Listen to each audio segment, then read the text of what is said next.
Ka inga malo ia te kataki. Koloa faka'afea mai te kui e hoko atu I te ahonei ia tōna TALANOA I. Whakatahi pai mo te kui ani ko Suliana Mavaetau Loko mai lawenga hau ko tō mamata mai. Suliana Mavaetau Loko malo pe si o mauri mo te kataki pe ia I te ahonei. E whoki. Malo Kasoagali. E mahino ke ako Suliana kua teka pe lewa ia te temi mo o na koloa fo ku ha mai ki tō mauri I whakawhenua. I te ahonei kua fia ilo mea furi lewa ki te whaahinga mea mirimiri a tātou mai te temi mua. E au fia ilo pe mai a koe Suliana pe ko tai a tau tā ofi mo tau sio ki te ukoloa faka'afea tātou ku alu ke puri I te temi aini. Ko ni pe kua ke mamata mai ki ai. Ko te ukoloa ani o te tā ukui. Mo te tā u whae. Ko te ki fo pako pe, pea mo te ki kano hea. Whea e pe ki te kasiahi, ani au no whuatu mo ia. Ko te ukoloa mangoni pe aia o te tā ukui, ke iau tā uwhi mai I te temi ani. Wange whila ko te ahonei Suliana e tā TALANOA ai ki te mea mirimiri whakawhenua ani a tātou ko te moi pako. E au whakalawelawe atu ko te aia tau mau ki te whaahinga whai o te mea mirimiri whakawhenua ani a tātou. Ko taku tā uwhi mai kasoa, mo taku mahino mai, taku kualahi mai ki taku whae. E te pepe ko he wahaa, ko he moeaki e amanaki ke olo o misa. Pea na ui mai pe ke kumi mai fo I pako, pea mo he fo I hea. Ke taanga ke na whaiha mtau mea mirimiri ki te olo ki te misa, pe ko he konga e hoko I te whakawhenua. Pea mo mirimiri pe ia o te whanau, pe ko mātou ai olo ki te ako. I te temi ae, e mama. Ia. E mama ia. E mama te he pako ia, pea awatu ki ai mo te moi hea, pea mo te moi moho koe mumui, ai kei mumui. E mama pe ia e te uwhae. Kai te temi ani kasoa, mori kei matou mama mātou I te temi.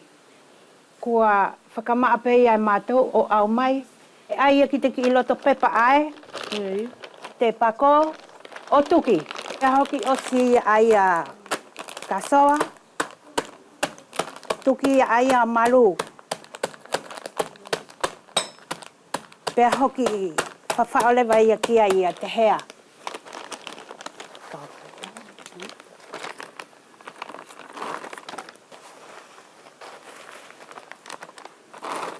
Ko tā lewa ia te u kakala mo mea mangoni Suliana e ke tā ofi kua tahitahinga ia tōna mau, pe kua whaingata ia tōna mau I te temi aini.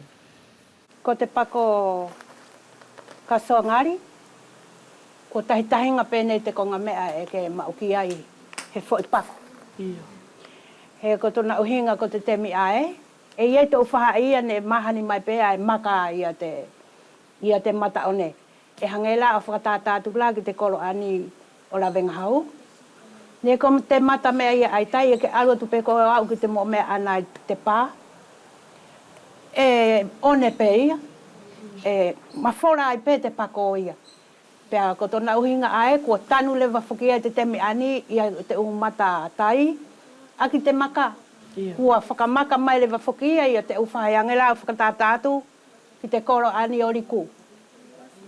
Ne ko te kolo o riku, ne hauia mai te muri I liku ae, o au mai ki a kaka, mata o ne osi.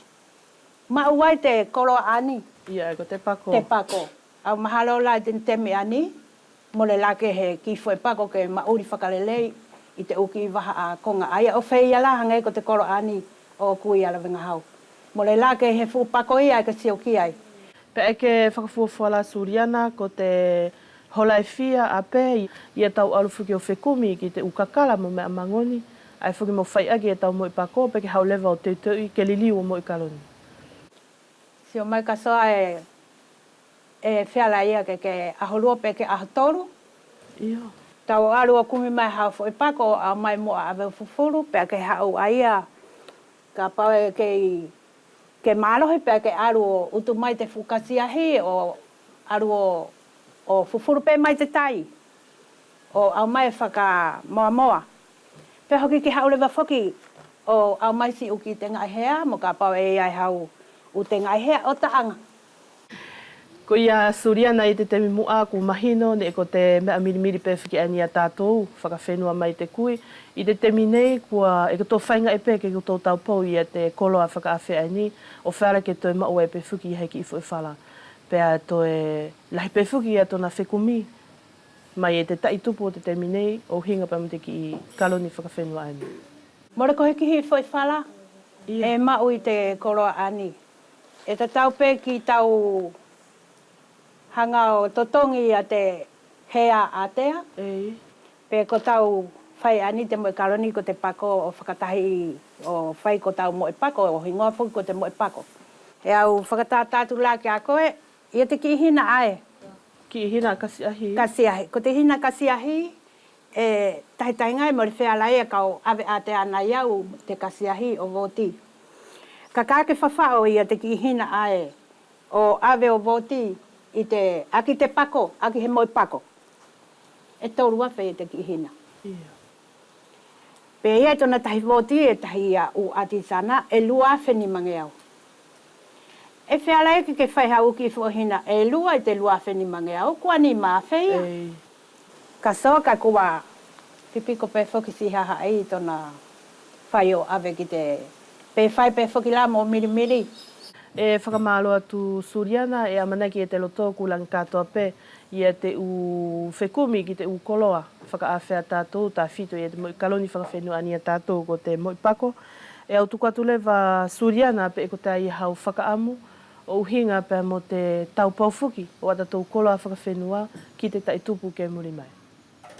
Ko ta aku pe whakaamu. Ki te taia ke ani o ku pe mo te hoko mai pe ia. Tā whito te taitupu ani o koutou. Koto tā o whia te kolo ani a tātou. Te umea mangoni o te whenua. Koto na uhinga. He ino ki te taitupu ani au na whatu ai. Pea hau mo te taitupu e kotou na whai. Pe kei kotou whakaaonga. Pe mori kei kotou whakaaonga. He e kua lahi pe ia te u. Mea mangoni whakapapalangi whuki ani kua hau. Ki to te tau whenua, pia ko mau pe whuki te fwoi whala. Kua hola atu pia ki ai e si utaia ke whuki ani muri mai. Pea ka inga ko ni la ia te kaloni totonu, whakawhenua a tātou, ia te ki i moi kasiahi, pe ko te ki i moi pako, e ke mirimiri i pia ke taka aho katoa pe motona mangoni. E whakaamu ia te loto ke tō taupau ia koloa faka'afea mai te kui, he tō whimari ai pe, e mo tō taune atu.